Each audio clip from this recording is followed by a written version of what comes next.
ପର୍ଯ୍ୟନ୍ତ ସେ ପହଞ୍ଚି ପାରିଲା ନାହିଁ। ଠିକ୍ ସମୟରେ ଠିକ୍ କାର୍ଯ୍ୟ ହେବ। ତୁ ଏମିତି କ'ଣ ବ୍ୟସ୍ତ ହେଲେ ଚଳିବ? ତରଭରରେ ହରବର ସବୁ କାର୍ଯ୍ୟ ଅଡୁଆ ହେଇଯିବ। ଦେଖ ସୌମ୍ୟ ହେଲା ଆମ ଲଭିଂ ହାଉସର ଡେପୁଟି ଗ୍ରୁପ ଲିଡର। ସେ ବ୍ୟସ୍ତ ହୁଅନ୍ତୁ ଆଉ କିଏ ହେବ? ଆନନ୍ଦୀ ଭଉଣୀ ଏ ପର୍ଯ୍ୟନ୍ତ ଆସି ପହଞ୍ଚି ପାରିଲାନି। ଆରେ ସେଥିପାଇଁ ତ ମୁଁ ବ୍ୟସ୍ତ। ଆଉ କିଛି ସମୟ ମଧ୍ୟରେ ମ୍ୟାଡାମ ଆସି ପହଞ୍ଚିଯିବେ। ଆମର ଏପର୍ଯ୍ୟନ୍ତ କିଛି ଆରମ୍ଭ ହୋଇନାହିଁ। ତୁ କ'ଣ ଜାଣିନୁ କେତେ ବିଚକ୍ଷଣ ବୁଦ୍ଧି ଆମ ଆନନ୍ଦୀ ଭଉଣୀଙ୍କର?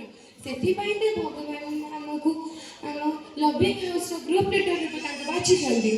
ଆରେ ସେ ପରା ଏଥର ନୂଆ ପ୍ରକାରର ମଡେଲ ପ୍ରସ୍ତୁତ କରି 2025 ବାବାଙ୍କ ଶତବାର୍ଷିକୀ ମହୋତ୍ସବ ଉପଲକ୍ଷେ ମ୍ୟାଡାମଙ୍କୁ ନୂଆ ଦିଗ୍ଦର୍ଶନ ଦେଇଛନ୍ତି। ଯାହା ହେଲେ ବି ସମୟ ଦରକାର। ସତ୍ୟ ଗ୍ରୁପ, ଧର୍ମ ଗ୍ରୁପ, ଶାନ୍ତି ଗ୍ରୁପ, ଅହିଂସା ସମସ୍ତେ ମଡେଲ ପ୍ରସ୍ତୁତ କରି ସାରିଲେଣି। ଆରେ ଆନନ୍ଦୀ ଭଉଣୀ ତ କହୁଥିଲେ କ'ଣ ଆମମାନଙ୍କୁ ନେଇ ଏକ ପ୍ରକାର ମଡେଲ ପ୍ରସ୍ତୁତ କରିବେ। କାରଣ ଏ ପ୍ରଦର୍ଶନୀର ନାମ ହେଉଛି ପ୍ରଜ୍ଞା ପ୍ରଦର୍ଶନୀ।